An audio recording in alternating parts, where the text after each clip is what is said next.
আমি আমার আব্বার কাছে বলতেছি তুই আমারে জোর করে রুমের মধ্যে নিয়ে করছিস। তুমি আর আমি রুম দিতে চাই যেখানে আমাদেরকে কেউ দেখবে না, শুধু তুমি। পৃথিবীটা আসলেই অনেক ছোট। কিংবা এটাও হতে পারে যে নিয়তিই চাইতো আমাদের দেখা হোক।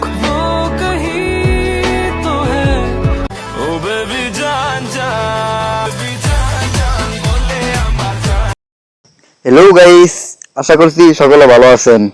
আজকের ঘটনা তো বন্ধুরা, আজকে আপনাদেরকে এমন সব নাটকের নায়িকাদেরকে দেখাবো তাদের অভিনয় আমাদের প্রত্যেকের কাছে খুবই জনপ্রিয়। আপনি একটা পাগল। এতে কোনো সন্দেহ নাই। পাগল না হলে কি বামুন হয়ে আমি চাঁদের দিকে হাত বাড়াইতাম?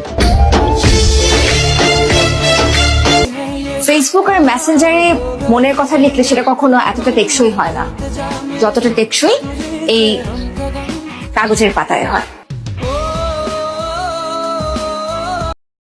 চলুন দেখে আসি এই সমস্ত নায়িকারা কেন এত জনপ্রিয়। শোনো, যেদিন আমি থাকবো না সেদিন তুমি বুঝবা। যখন অন্য বেটা বউ হয়ে যাবো তখন তুমি খুঁজবা, কিন্তু তখন আমার পাইবা না। টাইমটা মরে গেল আমার পাইবা না।